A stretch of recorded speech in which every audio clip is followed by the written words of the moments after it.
Hello, welcome. You have made it to the Leg Up, your weekly thoroughbred preview podcast. I'm joined by Stephen Hunt, the normal offsiders. Brendan Popwell's here. Paul Maladi's here, but good afternoon to you, Steve. And Waikato Cup Day was a good one. Justin Mays. And what about Levante? She's back in business. Yeah, but a local bully saluting in the Counties Cup, a Quinella there for David Green. Yes. His stable's flying at the min. Definitely a stable worth following if you're not on the train as yet. It's got a few horses running on Saturday as well, which we'll probably touch on in more depth. But yeah, when it comes to Levante in the Counties Bowl, gee, I just want to bring in the boys nice and early. Can I do that, straight? Please do. Bring them straight in. Look, there was two talking points. One, the performance in itself was outstanding by Levante, but second was the significant drift around the horse. $2.50 we posted on Wednesday. It was still hovering in that $2.50, $2.60 mark for the majority of race day. And as you saw, it was well back during the working week and early doors on race day. It's not free. So we didn't see this significant drift coming our way, which was basically happened in the last 15 and 20 minutes of trading. And it got out to around about $4.50, might have even touched $5 for a moment or so with the traders downstairs. But look, at one against, you'd have to say, betting expectation and defied the drift. Yeah, it was a big talking point pre-race day or pre-race leading into it, but also post-race. But yeah, she was outstanding, 3.1 lengths above par. For a group class sprint. Levante, she's now $3.50 shot when it comes to the railway, and behind on Trivier, he sits at $3 flat. Yeah, 59.5 down to 55.5 in terms of set weights and penalties of the conditions of the railway. So it's hard to question any horses that got beaten by her on Saturday, turning the tables when it comes to the 1st of Jan. But BP, this drift on Levante, did you see it coming? Because look, TABATA can play a touch bias on speed, but looking at the early races, I know it was race 5, so the first 4 races, yes, a couple of horses did well off the front, but I thought they were tempo related, including Lowry, etc. So where did this drift come from? I honestly don't know. Afternoon, lads. It was extraordinary, wasn't it? Look, I thought maybe you could get out to $3 and there'd be adjustment with some other horses. But to $5, look, I was thinking if she keeps going here, and you've backed one of the other horses, well, surely you back Levante. I mean, you would have gone to it. You would have got to a stage, if you were against Levante, you would have been very quickly back in her camp with about 2 minutes to go with that drift happening on her, because she's too much of a class animal to be drifting out to $5, even with all those little red flags that you might have had going into the race and that we'd spoken about. King Kelso, though, Pops. King Kelso, though, I mean, he wasn't putting up any red flags. You interviewed him before the race. He was happy and confident, wasn't he? He was. I mean, he said that she was in a position where she was very similar to where she was heading into the race last year that she won. So, yeah, I found it staggering that she was even contemplating getting towards $5 and you could get $5. Look, the other talking point around this race is, where did the money for Johnny come from? That's the other one I can't believe. I mean, this source came from, what, 30s into $8? That was, again, on a high-pressure speed race, but he wasn't the only speed runner in the race. There was 3 or 4 others in the race that was going to go forward, and it was always going to be Babylon Berlin that was going to be fine in the front position. I just found that even more staggering than Levante going out to $5. I like Johnny as a horse, but man, this was the very first time he was tackling this type of class of horse, and he went from 30s into $8. Here's a big step up. And his figures did not support that firm 31s into 8s. I thought possibly the only angle for Levante to drift, and when I thought drift maybe touch $3, was the extreme pressure in the race, and then maybe we saw Levante, as we did last preparation, detach from the rest of the field. She got to a good spot, really. And have to chase with 59.5 on her back, have to chase a long way out and get out of her comfort zone, presented first up. I thought that was maybe the one angle, but what we've seen with Levante this time in, not just on Saturday, but in early door trials, is tactical speed. A lot more speed out of the barriers to what she showed last season, which is going to be a massive effort in terms of chasing that Group 1 victory. If she's able to show tactical speed, because we know when it comes to the 1st of Jan in the railway over 1,200 metres, it'll be interesting to see how the draws play out. But on Trivier has that tactical speed. Wasn't she on Trivier? Yeah, she has that tactical speed, which she'll likely sit in the first half does. If Levante can be no worse than midfield, And what we've seen on Saturday, being a little bit better out of the gates, it's game on. Game on, all right. It will be. Good afternoon to you, Paul Mawatu. We haven't brought you into the show yet, man. Barely standing. How was your Saturday? You would have snaffled a bit of the fives late, wouldn't you, around Levante? 490 the Billy Goat. There's nothing wrong with that. Wow, it was a staggering move, but another big sort of controversy. It was Father Sunday last Saturday, and Yes, and no one knew except for Sam and Darren Weatherly. It was fantastic. They put on a great show. We saw Opie Bosson pick up a couple as well. Tiako, I've got another smart 2-year-old. Who would have thought? yes. It was a big day. Really enjoyed it. Yeah, I think that horse will be going to the Magic Millions, Paul. Maybe that was the What, plan. that bright blue sky? That's the one. Yeah, Bright Blue Sky. Yeah, that was the word pops, wasn't it? That you interviewed Jamie, I think, as well. What did he say? Yeah, look, I think they've got it very much on the dance card, because let's be honest, if you're going to be buying a horse at big money, it's like buying a horse at Cracker. You know, your immediate thoughts is, you know, we'll try and come back and win the race next year. Now, they haven't done that. They haven't been able to, purchase a horse from the Magic Millions sale and go back and race in that particular race. So I think this is something that they're pretty keen to do, and maybe they have the right horse to do exactly that. I know that Opie has spoken in glowing reports about just how good she could be. I'd watch this space. I think it's very much on the cards. Yeah, okay, that was very Love interesting. direction. Yeah. Oh, Love direction. Yeah. Pinned her ears back, Yeah. and she came off heels and really attacked the line. Just on the Weatherlies this season, 7 wins from 17 starters when they've connected at 41%. So combo really flying. It's a strike rate worth following. BP, let's come back to you quickly and get touch on your maiden of the week, please. Yep, there was quite a few. I think there was a number of good maiden horses to follow. I thought Scribe was a horse we can follow with some confidence. Rosberg was good in that race out of Tauranga, but the one we have gone for is at New Plymouth on their Friday twilight meeting. Did like Miss Madison. Really got to be taken by how she's gathered them in the last 250 meters of the race. Just looked to be a horse who was going to finish nicely into that second, third, or maybe even finish into fourth position, but a real quick turn of foot from the daughter of a Stern, like what she showed in the concluding stages of that race. So looks like there might be more to come from her. Benfoot stable and great nick at the moment. So I thought she was a nice horse to take as our maiden of the week. A nice time of year for maiden is obviously, Steve, but what do we think about Miss Madison?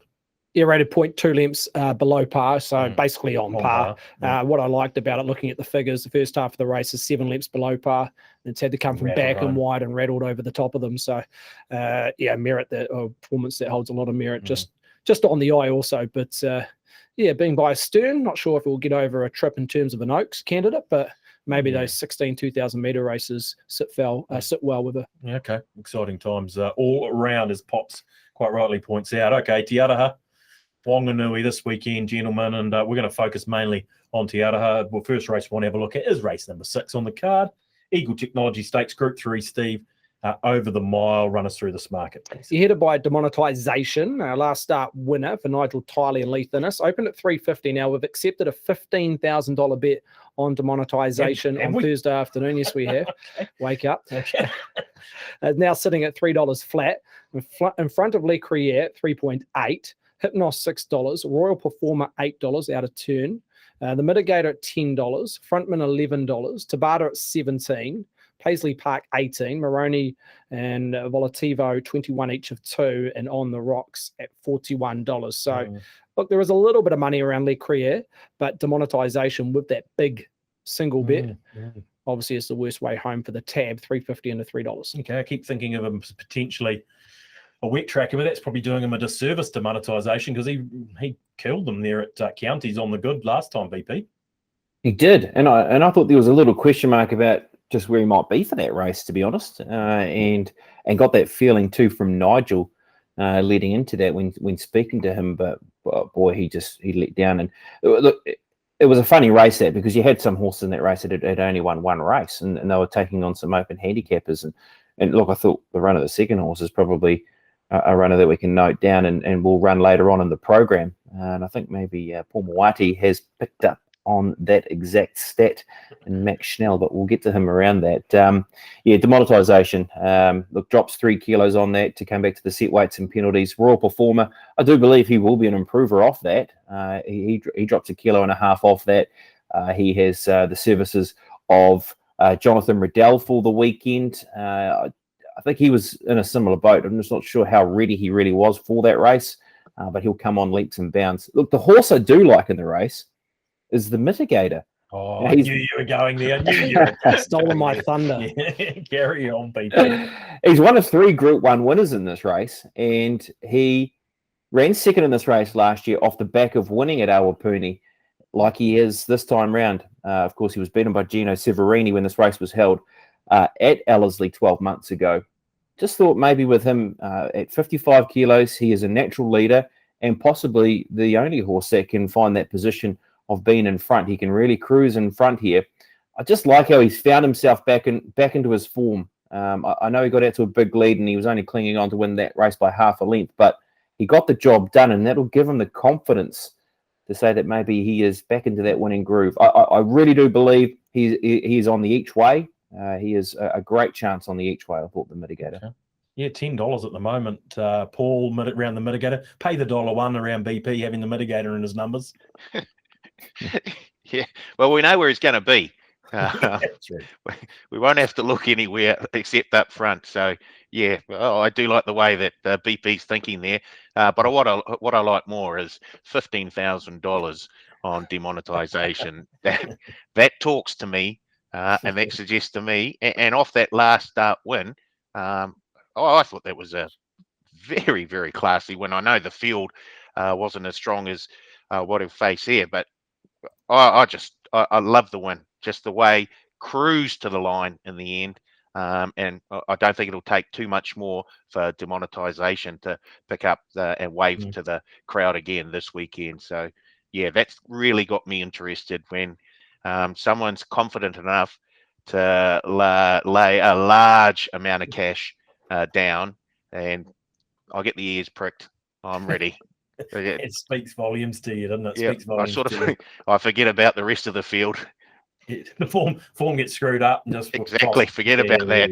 Yeah, follow the money train. Steve Lecrae is our second favourite. How's this horse fit in? I mean, she was good last time, but this will be a test for her, you would say. It will be. Look, she's not throwing in the weights. I think she would have been better off slightly in an open handicap rather than set weights and penalties, but not terribly off in the weights at all, and no knock there. She was down a race, I think, was it last week or 2 weeks ago?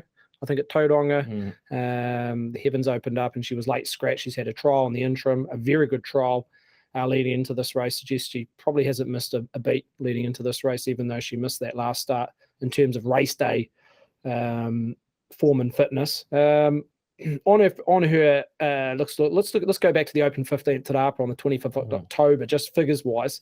She just needs to replicate that, I think, to be in the mix in this race.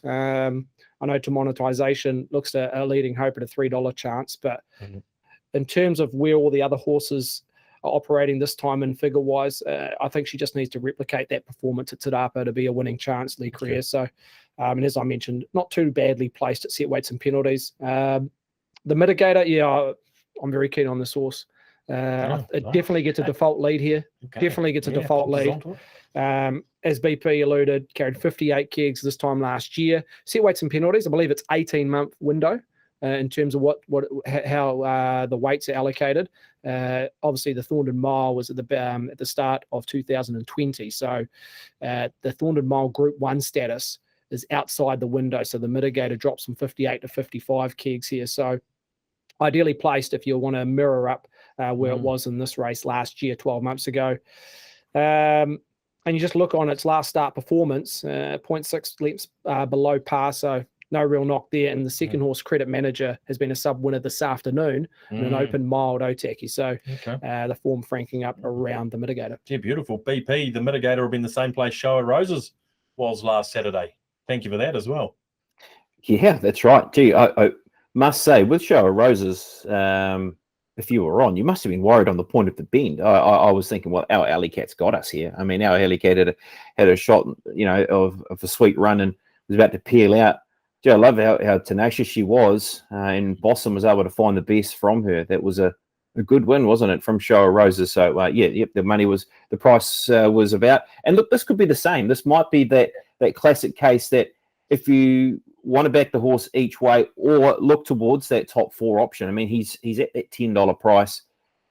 He'd be great to have something on the win, and then maybe something on the top 4 if he is to get run down in the shadows of the post by a couple of closers. Because let's be honest, there is a couple of nice horses here. If they are close enough, they will, they could nab him late. But I'm happy to be with him. I'll put him on top at the $10.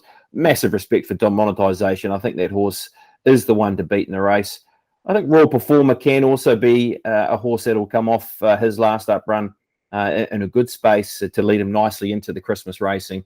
And I thought HYPNOS maybe is the next horse we maybe need to include if you're looking for first 4. So 6-2-1-3.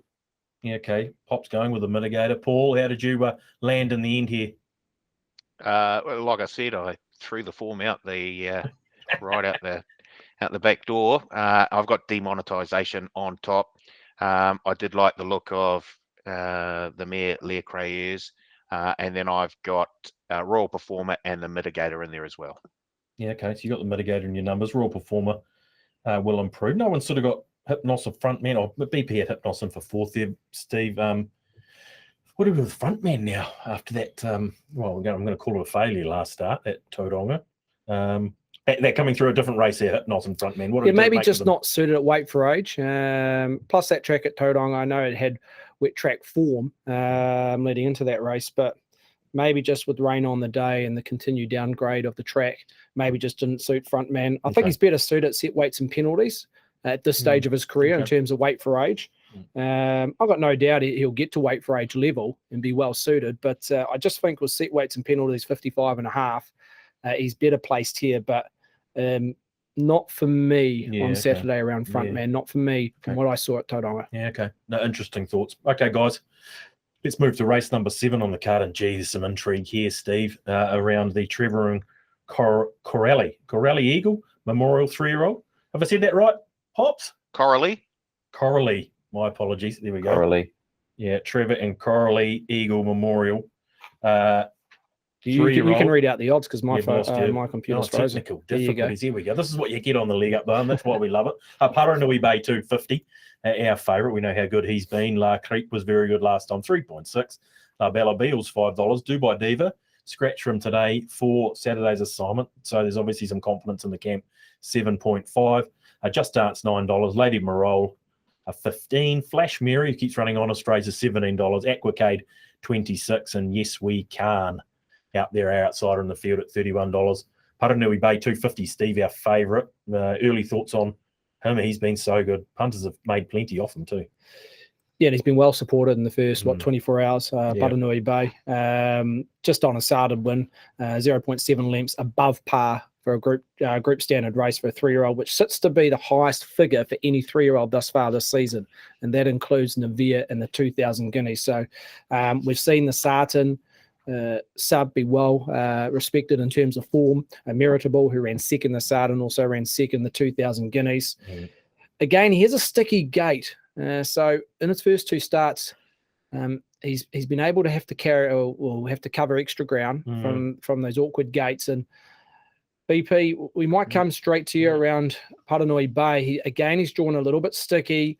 Do they try and find him maybe in a more neutral position to try and get some cover this time in? Because we've seen him just try to find himself in the first 4 or 5 at Te Rapa, and in doing that, he's had to cover extra ground and facing the breeze. So in terms of the map, I don't know if you've dissected it in a huge depth, but maybe a neutral position just to try and get a bit of cover. I think so, because you also need to start looking at where's the path for this horse. Like is he a Derby horse? He's by a Lonro out of a Flying Spur mare. So is it a chance to ride him neutral and use the long straight of Te Aroha and all those key facets that you'd want to use when you're racing at a venue like Te Aroha. I just wonder if they will. Map wise, I think CRIQUE finds a forward position very easily from her inside draw. She's a horse who's got the early speed to be able to land and put herself there. I think she's a horse that is very high in the numbers because of that, and I think she has lengths on Paranui Bay if they are to be neutral from the barrier, and that makes her dangerous, I think, in this race. If they are looking to try and roll over the top and come with one run. Look, if he gets the right track into the race, and there is another horse that wants to go forward and at least apply some pressure to Le Crique, well, then we're going to have an even tempo, and it's going to give him his opportunity. But if there is a section of the race where it's in Le Crique's favour, boy, she might be awfully hard to peg back in this race. I like Paranui Bay, and I'm with him in the race, but I'm not too sure about leaping in right now into some sort of quote. I'm just happy to maybe see how the day pans out. Te Aroha is a track where it can be up on speed. I know I've just mentioned there's a really long straight there, but so often up against the rail, it can be paved with gold at times at Te Aroha. So maybe it's a chance to just assess that in the first few races, if it is playing towards those horses up on speed, because if it is, I think Le Crique's a horse that is more than capable of pulling this race off. Another runner I do like is Dubai Diva, and how can you not like her with what she did at her last two starts? The effort behind Dark Destroyer, a race we've mentioned a number of times, Stephen, and also that effort when running second in the Soliloquy Stakes, of course, a race where she did beat home the Perfect Pink, who's then come out and won the 1,000 guineas. Despite her not winning a race, not put off by that, I think she's a definite danger in the race to the couple of well-favoured runners. Good field. I think there's a number of runners here that add to the race. Lady Morale, I thought, was good from back in the field last time out for Nigel Tiley, drawn barrier number 1. Good late 2-year-old form from this horse, and La Bella Beals in form. So, yeah, there's a bit of depth around this race. Paul, have you spoken to your good friend Stephen Marsh, your trainer, around his two in the race, La Bella Beals and Dubai Diva? I see Danielle on La Bella Beals, Sam Weatherly, Dubai Diva. Can you give us a lead there? Yeah, I'm sure all the podcasters out there realise that you've got a direct trial to Marchie's. So you let me know how he feels about La Bella Beals. She certainly looked good winning her last two in a row, and with Danielle on board is a big chance. But I keep looking back towards that Paranui Bay. Crikey, he's been very good in the step up to 1,500. Shouldn't be a problem at all. The other one I really like to throw in there is that Lady Morale. I was quite impressed with that first up, fifth over 1,100 metres, and I think the extra 2 furlongs will be at just right in the wheelhouse for this one here. As BP said, showed quite a bit of late 2-year-old form, and just the way she finished off, I'm very keen on here, and looks like there's been a wee bit of a move as well. I don't know if we've taken a bit of cash on her, but I think at the odds, she's a definite each way go. Really like the look of her. Okay, I think I opened 18 into 15, so they have had a little nibble around Lady Morale at the price. I guess we'll know a lot more after Saturday around Paranui Bay's plans going forward, Steve. I mean, I think it's joint favourite in a derby. It's been certainly impressive, but perhaps question marks about whether they would want to push out to the 2,400 metres. So I guess we'll know more. But there's plenty of money on early to say it's going to win on Saturday. For sure. Look, it's got ability. It sits in the first 1 or 2 when it comes to a discussion point around the 3-year-old boys. With De Vere, they'd have to sit in the top 2 bracket-wise for what we've seen on race day. Being by Lonhro, I can't remember the last Lonhro that's got over 1.25 miles plus in terms of decent ability. Piero, I think, placed in a Cox Plate as a 3-year-old, but ideally he was a slipper winner and his best trip was 1,600 metres. But in terms of the progeny of Lonhro, the majority are sprinter milers, so that has to be a slight question mark. And as Brendan mentioned, the dam was at Flying Spur, the sire of the dam, BP. Was that what you were saying? Yeah, that's right. Yeah, well, that's all speed. So, yeah, question mark when it comes to the trip. To the derby. Anyway. When it comes to the derby. Don't think Saturday, Not Saturday. La Crique, I've got this on top. Yeah, BP's keen with the map. On top. Again, it just gets the default lead, a similar map to where it found last start. The second horse and Flash Mary should get the trail. La Crique had to do a little bit of work early doors from the wide gate to come across and lead last start over 1,400 metres at Tauranga. The first 800 metres was 48.76, which is 2.4 lengths above par.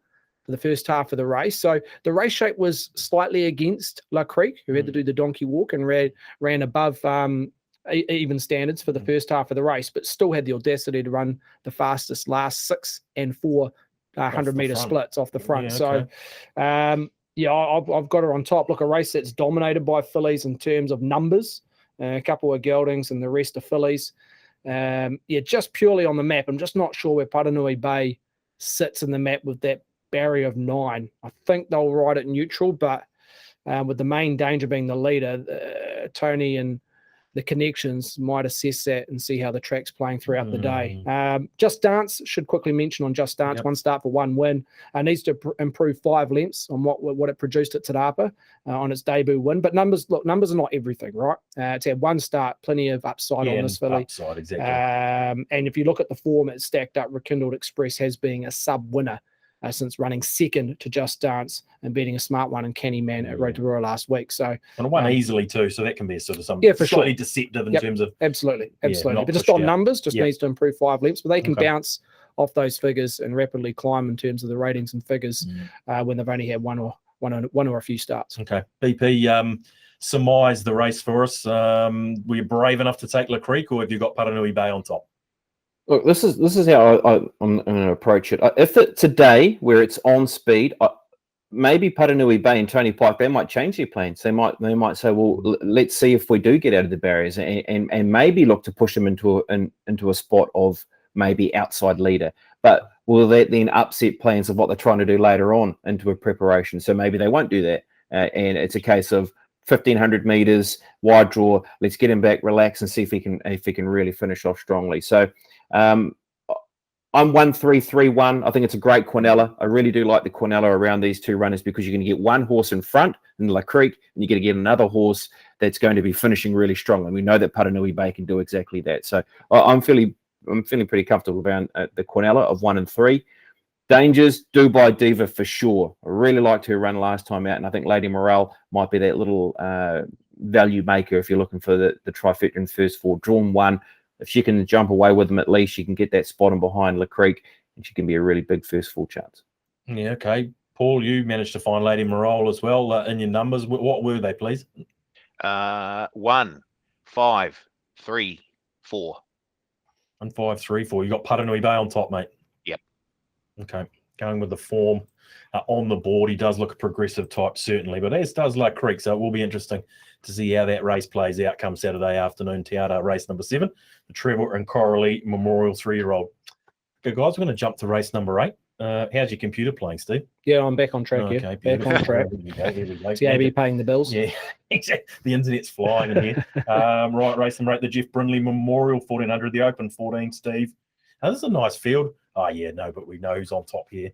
Yeah, Gold Watch, one of a few auspicious types at Te Aroha on Saturday, including Sakura Blossom early in the program. But Gold Watch stepping up to open class for the very first time for Cliff Goss, $1.70, and it's definitely not putting punters off. A couple of 4-figure bets on Gold Watch at 1.7 heads the market clearly.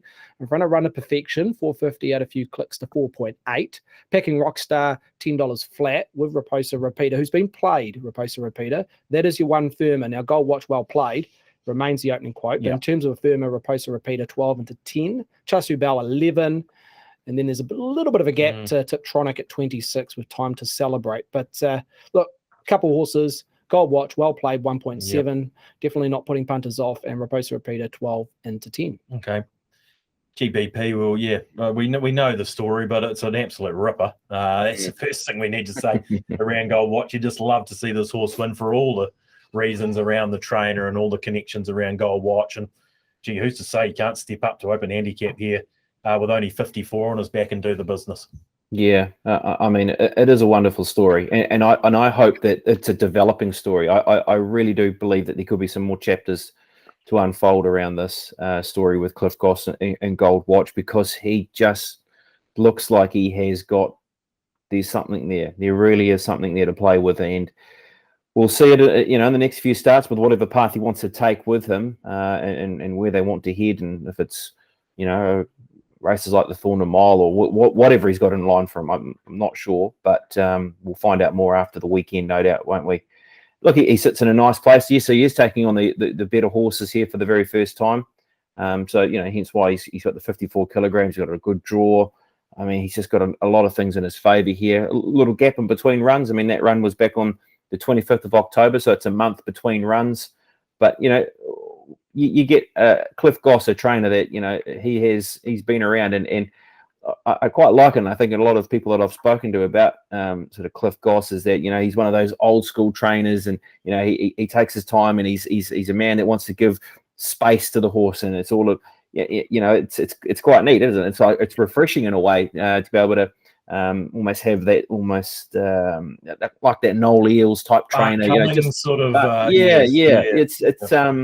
it's pretty cool actually, and I really do think this is such a neat story, and I hope there's more to come. I think he's a horse with so much talent.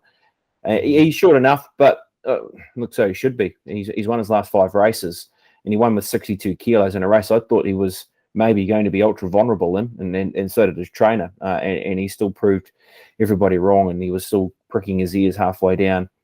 What's his dangers? I think Run to Perfection has to be his key danger in the race because of what he did in the Legacy Lodge and how he's run prior to that.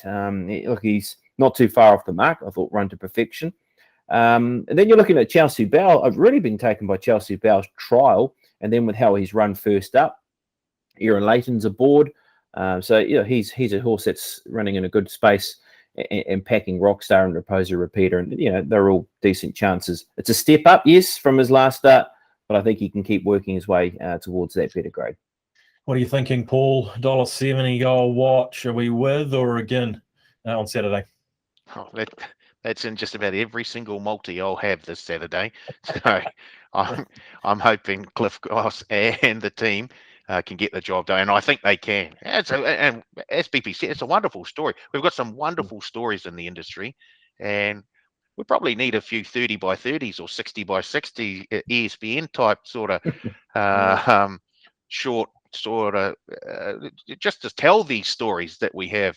Cliff Goss, Bill Pomare. There's just numerous stories that we could tell, and I think it would open up the industry to those who, you know, we wouldn't be preaching to the converted sort of thing. But Trixie did a story on Cliff, didn't they?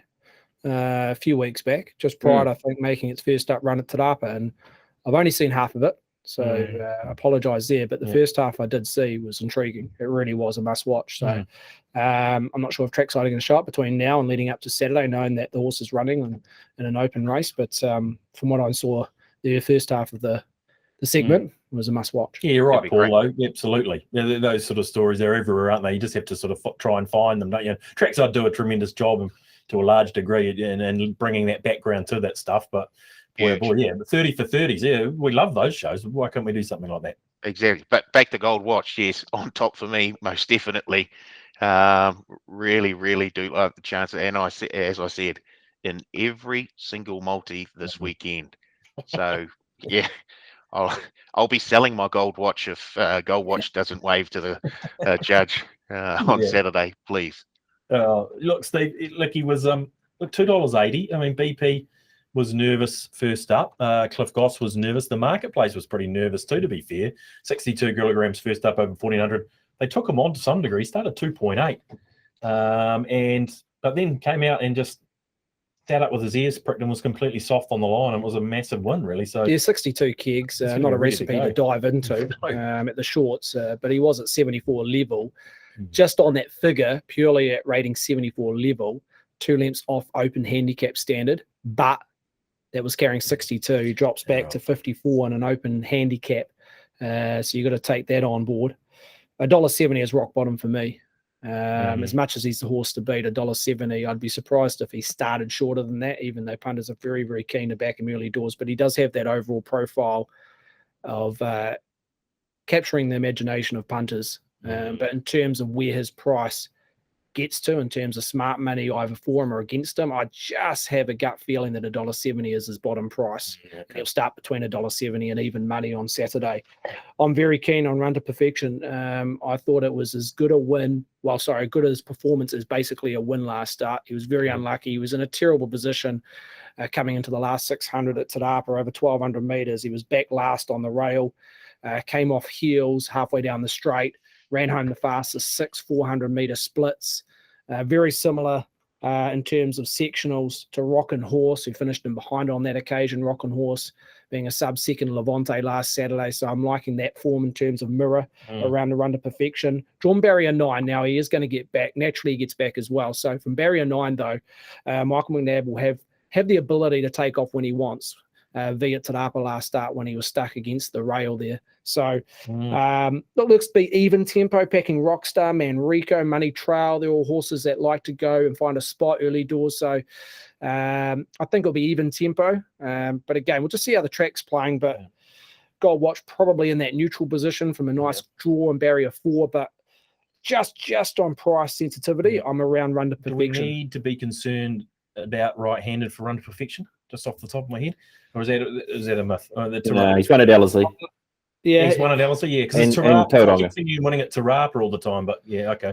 Yeah. Is that not right? Yeah, he's pretty adaptable. He even performed down the street at Trentham early this preparation as well. So, I'm just on price at the moment because I had pure Run to Perfection just slightly shorter in terms of 100% market to where it is at the moment.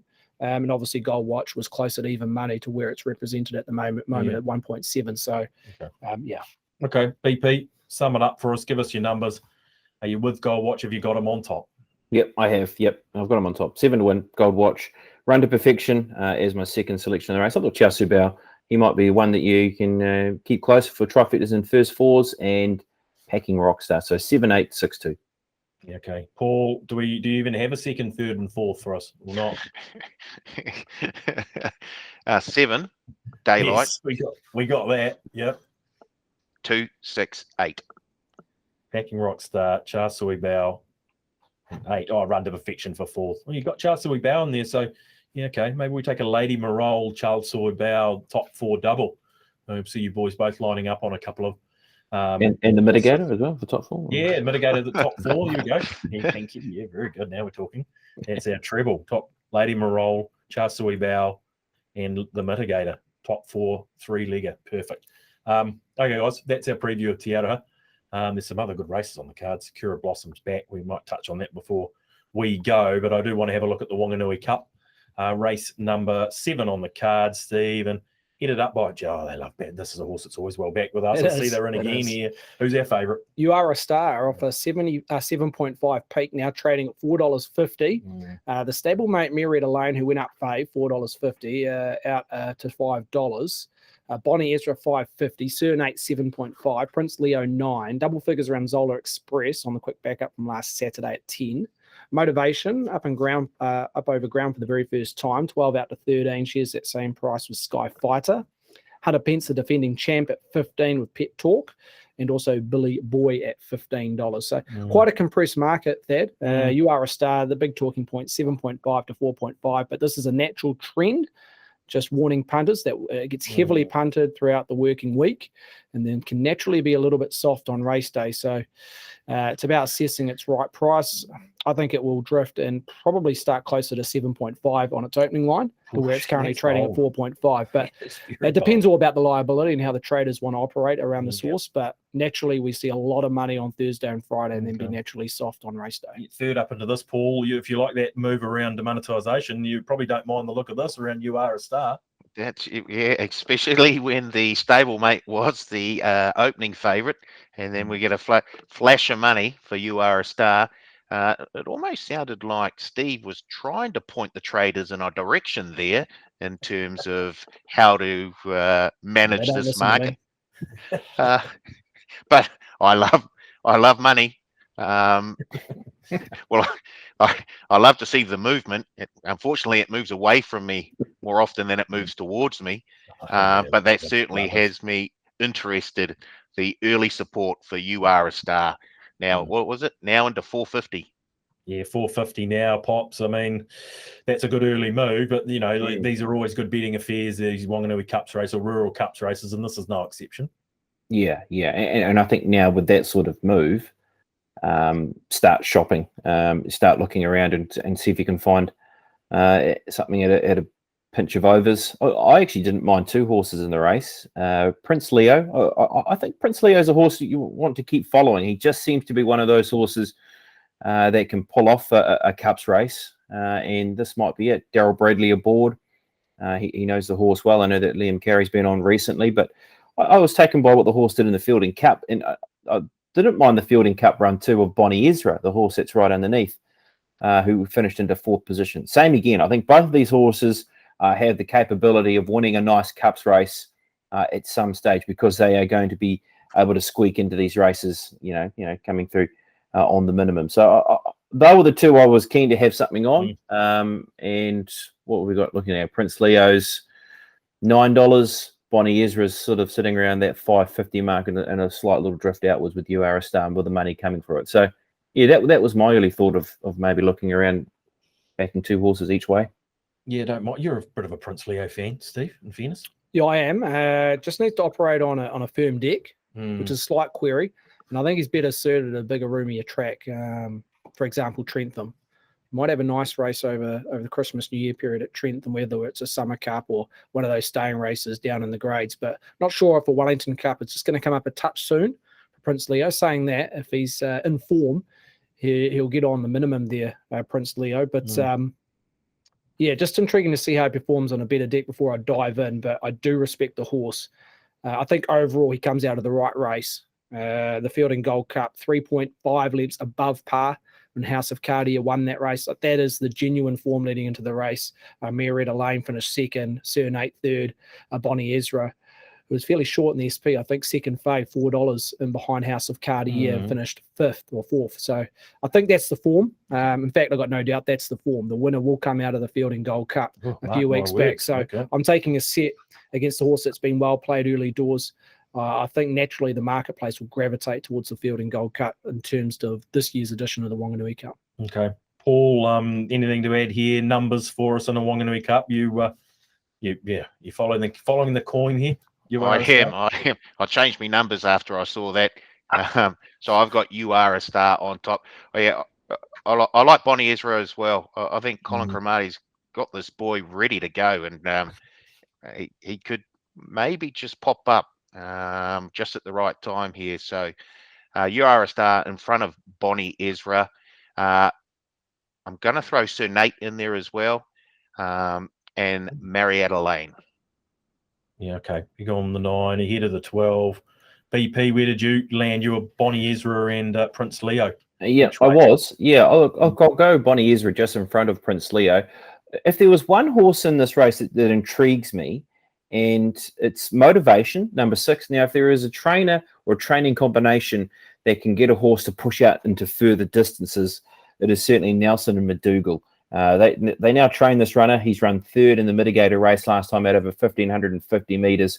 I know he's been an awfully frustrating horse at times, Motivation, with always finishing in the money when well backed and not quite getting the job done. But now with Nelson and McDougall, I would just be keeping a fairly close watch on that horse. It's one of those ones, if you've got the spin to throw in that 5th or 6th horse in a quaddie, just lob it in there. I'm very keen to watch what happens over the next couple of starts with Motivation, because it's interesting that they've gone 2nd up into a staying race like the Whanganui Cup. Pep Talk's another interesting horse too, because this horse has competed in a couple of weight for age races and those stakes races of late. Is one of those horses that can bob up from time to time also. So yeah, I just feel as though there's a bit more to work with in terms of trying to find some value in the race now, with sort of everything being evaporated around You Are a Star, who's moved so quickly. So yeah, happy to go shopping around a few others. Yeah, okay. Bonnie Ezra and Prince Leo there with a couple of roughies there. Motivation. It was John Barry, wasn't it, Steve? Motivation. Yeah, it was. Yeah. Yeah. Okay. Nelson McDougall, very interesting. Zoll Express, similar profile to Motivation. Sits on the minimum 54 kegs. On the quick backup, never got a crack at them last Saturday. Figures were okay, albeit in lower grade. So steps up to open class. for the first time after competing at 74 level. But there is money on Zola Express. Christelle does the writing for Janelle Miller and Paul Moade. You can take 7.5 off me on round You Are a Star if you want. It's giving you 7.5. Oh, woo! Hey, No credit betting, please. Yeah. Let's see the colour of your money. That'll be the tough part. Yeah, with them. exactly. Yeah, Deep pockets. Just before we push on, that money, that starting price around Bonnie Ezra in that Fielding Gold Cup, that $4. intrigues me a little bit. There was obviously, it ran a good race too. But Marietta Lane ran second in that race, was $16 in that market, and they really came for this Bonnie Ezra. So there must be a fair and we bit talk to about that. SPs. That's probably one of the main focuses I take on board when assessing the probabilities around horses. The SPs, it's deep form. It's not just on its last start, but throughout its last 3 or 4 starts. SPs are hugely important. Gives you a great guide on what they're going to finish up on that start heading in. So you're right. Was rated a 25% chance. Currently rated around about an 18% chance at 5.5. So look, I wouldn't say this is any stronger than the Fielding Gold Cup when you exclude House of Cartier. So it'd be intriguing to see where that 5.5 finishes up. But You Are a Star 450, way too short. he's labelled it. He said it. Fair enough. And there is a bit to shake out in this market. And Bonnie Ezra 5.5. Pops has found it in his top 2, along with Prince Leo. Paul following the money around You Are a Star, and I would suggest he'll be snaffling some of that 750 off his colleague Stephen Hunt at some point between now and Saturday afternoon. Okay, gents, we better think about starting to wind it up. Ruben's nodding off, our producer, so that's usually a good sign. We need to think about winding it up, and we will do so with our best bets of the weekend. Can we get BP's thoughts initially before we go into best bets on the rating 74 1100 Sakura Blossom? Oh, 210, isn't it? Yes. I'm not too sure what to do here. I mean, I think she's a very nice horse going forward and could be anything. Do I want to be diving into $2.10 though? I'm happy to keep away. I am happy to keep away. I just want to see a little bit more from in terms of getting away, and you never like seeing a horse that's getting away out of the barrier so slow like she was last time. As much as it was a spectacular victory last time out, couple of horses in that race have won out of that maiden ASIAT race since, but I'm just happy just to cool the jets and just see the horse go out there and do the bizzo. I thought Maria Farina was a definite danger in that race, and we just spoke about at the top of the show around the Weatherly combination. And this is a horse that got no luck in that Rosen Power race. Well, look how good that form is now. Rosen Power is certainly on a level upwards with how that horse won this afternoon out of Altaki. So can't wait to see her. She is a horse that is on the rise, but just want to see her go out there and do the business on the weekend. That's my feeling on her. I think that's fair enough. Paul, is it worth having $50 on Sakura Blossom in a railway with your new future-proof promotion? Would that be a way to go? Well, yeah, I'm glad you bring that up, Thaddeus. I think there's a number of pundits who have already jumped in, possibly one on this panel who has taken advantage of this future-proof promotion where you can take a futures bet, and if your horse doesn't make the final field or doesn't run in the race, you'll get a refund up to $50 as a bonus bet. So that, I guess, that gives you the opportunity to maybe look a little wider than maybe you usually would, in the knowledge that if your runner doesn't run in the race, you'll get a bonus bet back. I don't know what the sort of turnover has been like since the promotion has started, but I'd expect as more futures markets start to open, and I think I saw, was it Friday last week, the Captain Cook futures market open there. Take advantage of it. Yeah, the sort of horse you'd probably have a look at potentially. I mean, she's got to do a little bit to make a railway, Sakura Blossom, doesn't she? Yeah, this race will do her no favours in terms of qualifying for the railway. She needs to produce something in terms of a group or listed performance. Saying that, this will get her into a group or listed race next start. Right. But if she came out and won this, she won't be climbing the peaking order in terms of order of entry. Okay. I like Funny Girl. I thought Funny Girl would probably be the biggest rival. That's what it is in the marketplace. $6, 16% chance. I rated her more of a 22% chance. Funny Girl, she gets a gorgeous run in behind Clever Ruds and Blood Warrior. And her figures are stronger currently to what Sakura Blossom has produced, but Sakura Blossom on the eye has been outstanding. And saying that Funny Girl just maps, as I mentioned, that ideal position and sits in front of Sakura Blossom, which a majority of horses will do. Hopefully she can get out of the gate. It's a fascinating race early in the program, so it gets everybody fizzing early in proceedings. But and Paul mentions the insurance, future proof, how we've called it. But I think it's ideal. Yes, Sakura Blossom is one angle, but also when it comes to the Captain Cook, when we've just opened that as a futures book on the back of no nominations. So that gives more punters an opportunity just to have some insurance when they're punting to any horses, because yes, I think we've quoted maybe 30 horses. And yes, we do read around the information on who may start, but there's a lot of horses there that have big question marks whether they're actually going to start at Trentham next Saturday. So you can back, if there's a little bit of value, what you see naturally next to a horse's name, take that bet, knowing there's no nominations, because there'll be a few there that just have no chance going to Trentham in terms of their preparation, which we don't know about. Absolutely. It's a good bit of a safety net. Future proof, that's for sure. Just on that future proof promotion, if you're not quite sure how it works, make sure you head to the Punters Lounge section of the TAB website to find out all the T's and C's around that future proof promotion. It's on the futures winner markets. I think that we've got open at the moment, both New Zealand and Australia. Punters Lounge, you say? Yeah, and the Punters Lounge, you'll find all the T's and C's, and you can have, if you back 3 or 4 runners and 3 or 4 runners don't make the final field, then you can get a bonus bet back up to $50 on each runner. Okay. Geez, you boys have lost it. Very generous. Right. Not sure how long it'll be running, but get stuck in while you can. You burn your budget in the first couple of months. We'll stay with you, Paul. Bit of the day, please. Let's get this show on the road. Yep, I'm heading to Te Aroha. You're going to have to wait till the end of the day. Race 9, the Capistrano Lodge, 1400. And I like the look of number 4, Max Schnell, who's already won there over the distance. And that second behind Demonetization, I thought was super impressive. So, yeah, am I getting $750 for that, Steve? Or what are we doing there? Have a look. Hang on, I don't think you're getting $750. $5. I see who he's done this. Okay, all right. But I will take on with a chocolate fish. I'll have Carolina Reaper. You can have Max Schnell. Oh, I love a chocolate fish. He does love a chocolate fish. How'd your bit of the day go last week, Paul? Did that win as well? No, not last week. No, the luck's run out. He's dried up. Well, get back on board with Max Schnell. Pops alluded to that form liner behind Demonetization. So nice little bit of each way, 5s and 2s around Max Schnell. BP, where did you settle?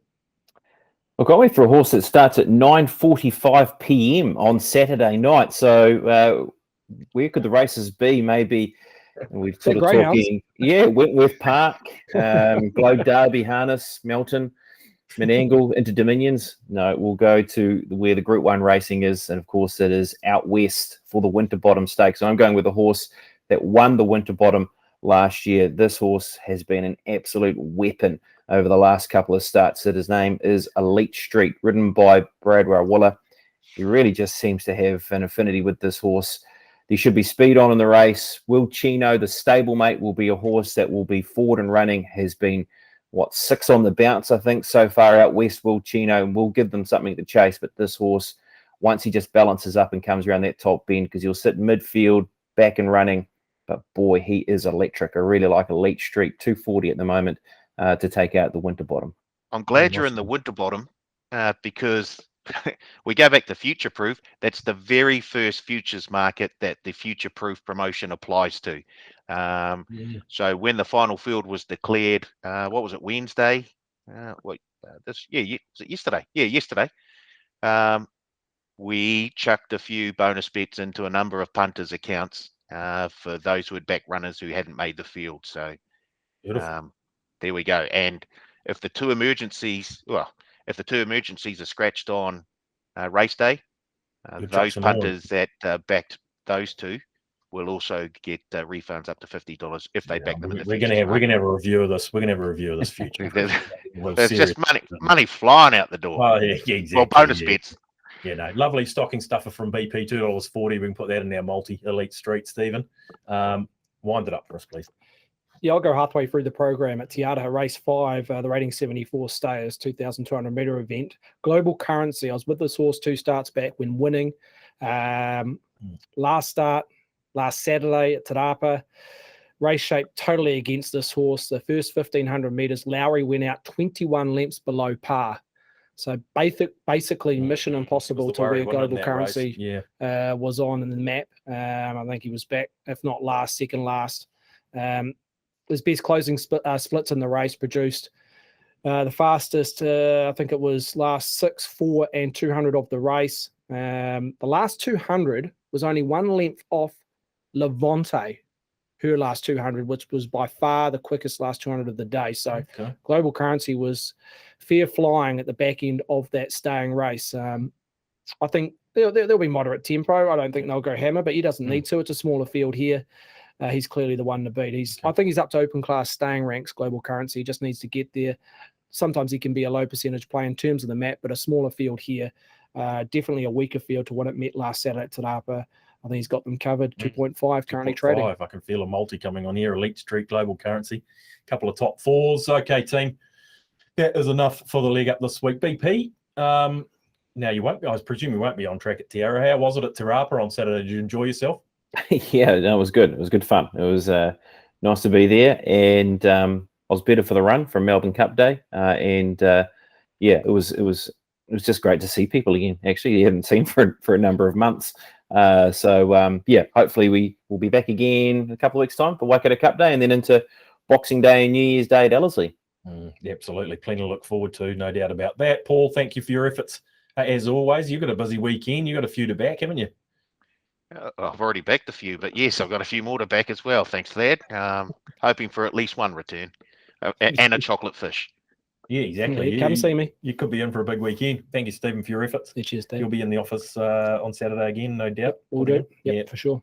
No, good man. Thank you for your efforts as always, and thank you for joining us as always on the leg up. We appreciate your support, and we'll see you again in 7 days' time.